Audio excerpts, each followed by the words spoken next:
Hello, everyone, and welcome. We slowly counting down towards New Zealand Photography Show 2026, and we thought we slow down for a moment to actually have some real conversations with our speakers. My name is Karolina Stus. I'm a board member of NZIPP. And I'm meeting today with Sarah McGregor. Hi, Sarah. How are you? Hi, Carolina. I'm good, thank you. And would you be able to tell us a little bit about yourself and the work that lights you up? Yes. I am a photographer based in Nelson. I have three children and married to my wonderful husband, Denver. I started my business in 2011 when my second child was one.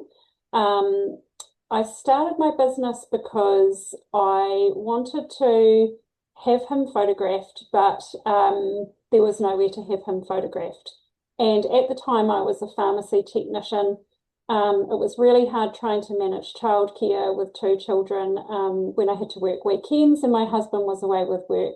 And then, I don't know, came up with this idea, which meant I could work around my family. Mm. Um, I specialize in newborn and family photography.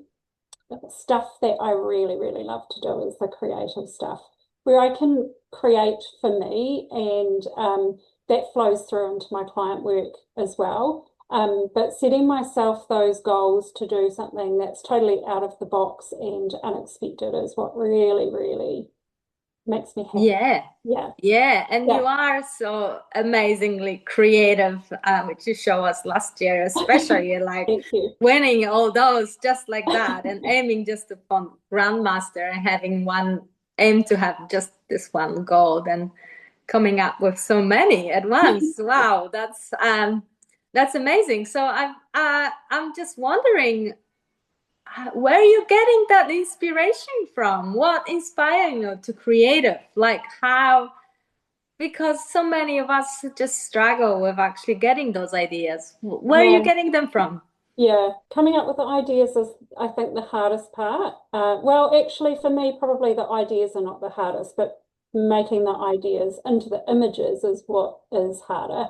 So, I think, particularly with something like the Iris Awards, you really need to pay a lot of attention to what the judges are looking for in the category descriptions and the intent of the category, because that plays a lot into what you would be creating to get a high score in those categories. Um, so I think a lot of inspiration, like my highest scoring entry last year was it was actually an old image of my daughter, which I reworked for my entry. And a lot of my inspiration, those who know me, I tend to enter a photo of my daughter every year, but she really inspires me, particularly with her long hair. So I like to do stuff with her hair and be really creative with her. But at that time, it was to do with how she felt about herself coming into her teenage years. So I think the opportunity to tell stories is really great. Yeah, a lot of my work last year was just about thinking outside the box. I spend a lot of time on like YouTube looking at different maybe Photoshop techniques or sometimes photography techniques and going with what inspires me when I see what people have done and then how I can apply that to myself. I also write down ideas throughout the year as they come to me. Mm-hmm. A big list in my phone of notes, and they're really, really random ideas. So it might just be one word that I've written down. Um, Mm-hmm. yeah, like in the newborn category last year, I really wanted to do a whole series that was about rainbow babies or baby loss.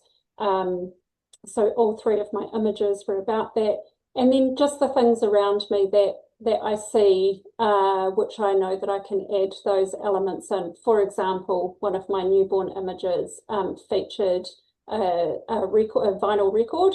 My husband's a huge music collector, and I knew that I had seen a vinyl which had a sticker on it which had the cloud and the rainbow, and so I wanted to incorporate that into my story.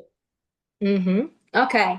And we can see all the background and things behind you. Yeah. So, tell us about like a piece of gear or piece of whatever you need in your studio that it's like necessary. That's something that you wouldn't be able to live without and create. So, what would that be? Oh my gosh, I wonder if I can find it. Uh, this little fella. This is so ugly. This is my favorite tool in the studio. I don't even know what he's called. I think he might be called like a lens buddy or something, and he squeaks. SpongeBob SquarePants. He's all hand sewn. I didn't make it. I purchased it many years ago. Mm-hmm. So I use this particularly with mini sessions for kids because as soon as I put this over my camera and squeak, they know where to look. I tell them that's where they have to look, and it makes such a big difference to getting the photos that I need, Mm-hmm. particularly with toddlers. So while he's very ugly and very, very old, I think that's like one of the pieces that's just key for me to doing something different in my studio and being able to get that connection with the kids. Mm. Okay. And Food. yeah, definitely with photographing all different kids and people during, all your years of doing photography, do you have anything that unexpected happen during those and some funny events or something that was really awkward? And how did you manage to solve those problems? Mm. The most awkward moment, this is so embarrassing. I was I was photographing some children, and Dad was standing behind me. He must have been pulling faces. I didn't even know he was there. And then all of a sudden, I stood up and I clocked him in the chin, and he went flying backwards. I was so embarrassed. But that's the only thing I can think of. What So can you you, do? All you can do is apologize and say you're really sorry and you didn't know they were there. But yeah, I think that's probably yeah. no, so that's Aside good. from So the you actual you like manage.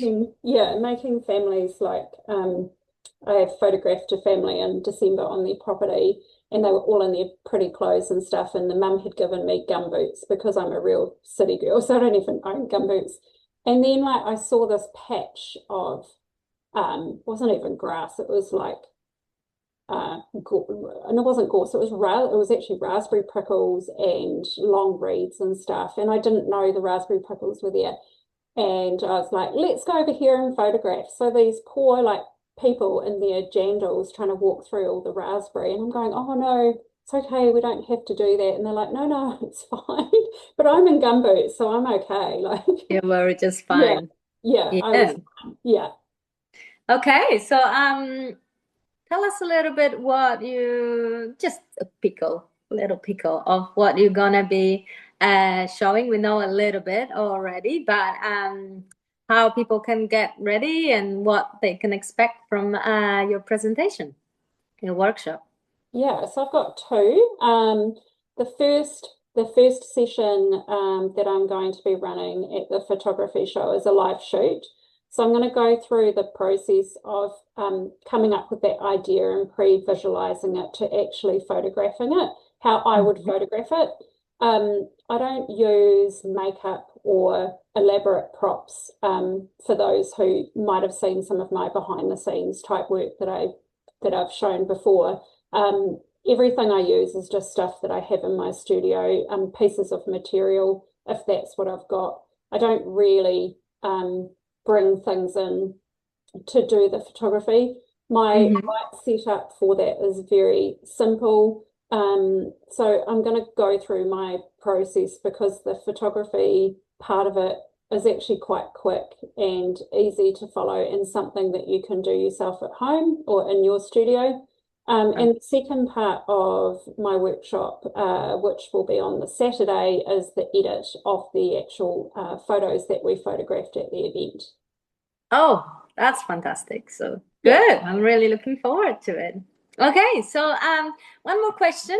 Yeah. For someone who's sitting on the fence about coming to the show, not knowing if it's something for them or not, or why should they join us? What I know you've been on many of those, so can you tell us why they should join us in Christchurch? Yeah. You can learn something from every speaker, whether you recognize the person's name or not. You just have to have to attend it and see because even if it's a landscape photographer and you shoot portrait, you just don't know what's going to come out of that talk that they're going to give or their workshop because you can apply a lot of all photography genres to your own work anyway. And it is a really unique event because it's full of education and inspiration, but there's an amazing community there as well. And some of my best friends are people that I've met at this event. Um, I'd be so lost in my business without having this community of people around me. So, Mhm.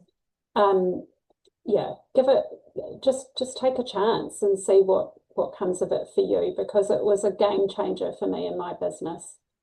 Yeah, great. Yeah, I feel very similar in that. Okay, Sarah, thank you very much. We're really looking forward to have you in Christchurch on the 7th and the 8th of August 2026, and that we can have a cuppa there and, and have a little bit of fun together. Okay, thank you very much. Look forward to seeing you there. Yeah, you too. Bye. Bye.